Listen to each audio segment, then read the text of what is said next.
जय हिंद दोस्तों। चलिए हम समझते हैं मिश्रित ग्रंथि यानी कि मिक्स ग्लैंड के बारे में।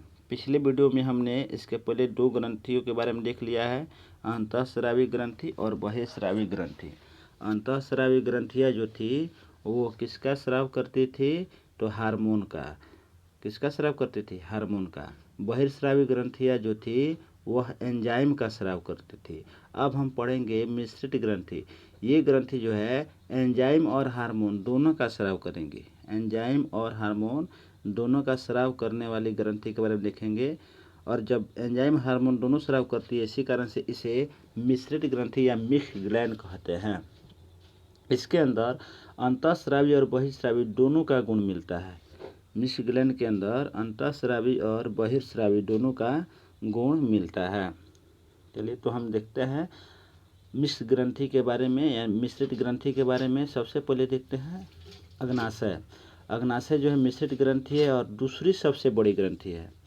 मानव शरीर की दूसरी सबसे बड़ी ग्रंथि कौन सी है? तो अग्नाशय है। आपको हमने बताया था मानव शरीर की सबसे बड़ी ग्रंथि कौन है? तो लीवर है।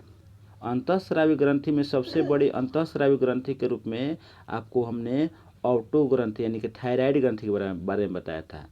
जबकि मानव शरीर की सबसे बड़ी ग्रंथि कौन सी है? तो लीवर है। और मानव शरीर की दूसरी सबसे बड़ी ग्रंथि कौन सी है? तो वो है पैंक्रियाज। कौन है? पैंक्रियाज है। यह दूसरी सबसे बड़ी ग्रंथि है। पैंक्रियाज जो है यह दूसरी सबसे बड़ी ग्रंथि है। तो इसको याद रखिएगा बबुआ। अंतःस्रावी ग्रंथि के रूप में हमने किसको देखा था? तो मानव शरीर की सबसे बड़ी ग्रंथि लीवर आपको याद होना चाहिए। दूसरी सबसे बड़ी ग्रंथि अग्नाशय आपको याद होना चाहिए। अगर अंतःस्रावी में पूछ दे सबसे बड़ी ग्रंथि कौन है, तो आपको याद होना चाहिए ऑटो ग्रंथि यानी कि थायराइड ग्रंथि, थायराइड ग्लैंड।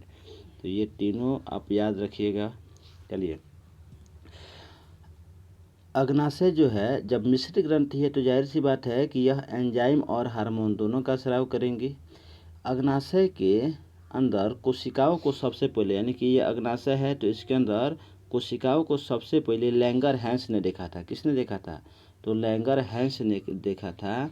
इसी कारण से इसके कोशिकाओं को यानी कि अग्नाशय के कोशिकाओं को लैंगर हैंस की दीपिका कहा जाता है। अग्नाशय के कोशिकाओं को क्या कहा जाता है? तो लैंगर हैंस की दीपिका।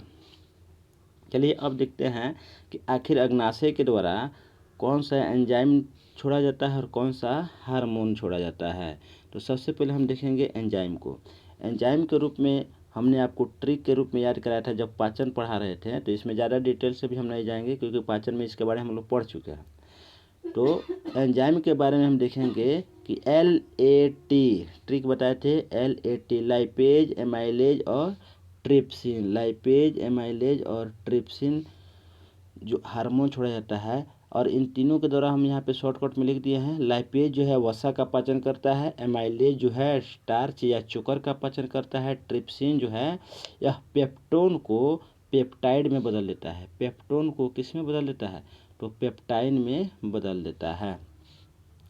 ये पेप्टोन आता कहाँ से है?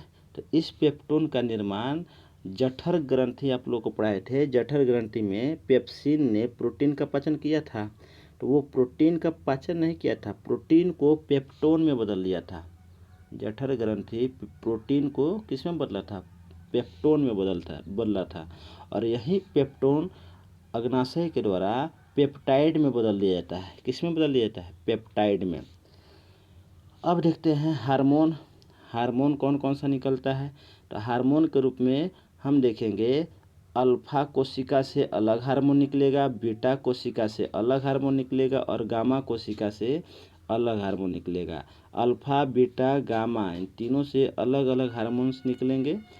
जैसे हम देखते हैं अल्फा कोशिका। अल्फा कोशिका जो होता है इससे ग्लूकेगान निकलता है। अल्फा कोशिका से क्या निकलेगा? ग्लूकेगान। यह ग्लूकेगान जो है ग्लूकोज की मात्रा को बढ़ा देता है। ग्लूकोज की मात्रा को क्या कर देता है? बढ़ा देता है। यानी कि एक मिनट बाबू।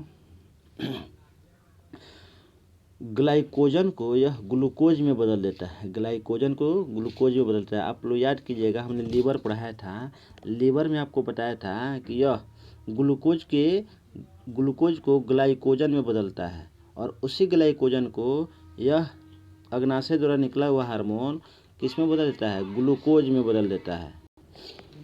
अगला हम देखते हैं बीटा कोशिका यानी कि बीटा सेल के बारे में। अगला है बीटा कोशिका यानी कि बीटा सेल।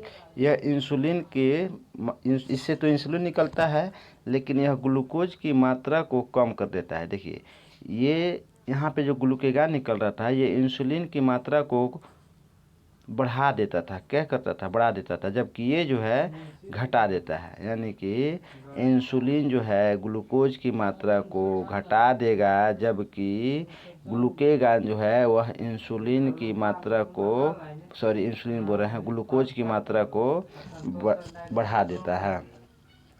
इंसुलिन जो है एक तरह से हार्मोन हो जाएगा, चूँकि यह हार्मोन है तो हार्मोन हो जाएगा। और हार्मोन आप लोग को हम बता चुके हैं कि किसके बने होते हैं, प्रोटीन के बने होते हैं। तो अगर इंसुलिन पूछ दिया, यहाँ सुनील लिख दिया गया है, ओहो सॉरी मिस्टेक हो गया, चलिए।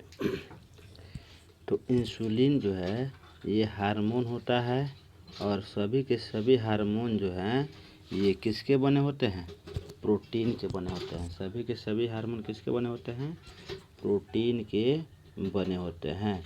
तो एग्जाम में कैसे भी घुमा फिरा के पूछे, प्रश्न आपसे बन जाने चाहिए। चलिए अगला प्रश्न है इसमें कि इंसुलिन में कौन सा तत्व पाया जाता है। तो इंसुलिन में जो है आपको याद रखिएगा, इंसुलिन में जस्ता यानी कि जिंक तत्व पाया जाता है। कौन सा तत्व पाया जाता है, जिंक तत्व पाया जाता है। इंसुलिन में जिंक पाया जाता है। इंसुलिन के कमी के कारण कौन कौन सा रोग होता है, एग्जाम में पूछ देता है। तो इंसुलिन के कमी के कारण आपके शरीर में ग्लूकोज की मात्रा क्या हो जाएगी, बढ़ जाएगी। जब इंसुलिन की कमी होगी तो ग्लूकोज की मात्रा बढ़ जाएगी और इसके बढ़ते ही आपको मधुमेह रोग होगा, शुगर बोलते हैं, चिनिया रोग बोलते हैं। तो चिनिया रोग जो है इंसुलिन के कमी के कारण होता है। किस हार्मोन की कमी के कारण होता है, तो इंसुलिन के कमी के कारण।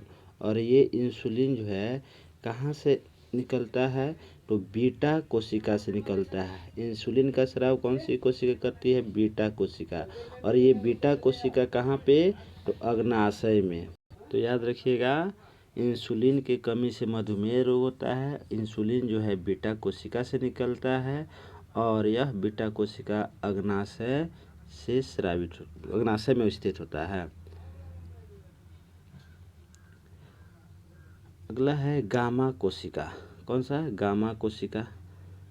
गामा कोशिका से सोमेटोस्टेरॉन निकलता है। सोमेटोस्टेरॉन यहाँ पे न होगा, सोमेटोस्टेरॉन निकलता है। गामा कोशिका से सोमेटोस्टेरॉन का स्राव होता है, जो भोजन के स्वांगीकरण में मदद करता है। भोजन के स्वांगीकरण में कौन मदद करता है, तो गामा कोशिका, जो अग्नाशय में स्थित होता है। चलिए, तो हम उम्मीद कर रहे हैं कि आप मिश्रित ग्रंथि समझ गए होंगे। आपको इसमें कोई भी अगर डाउट हो या कोई प्रॉब्लम हो तो आप कमेंट करके पूछ सकते हैं। फिर मिलते हैं हम अगले वीडियो के साथ। जय हिंद।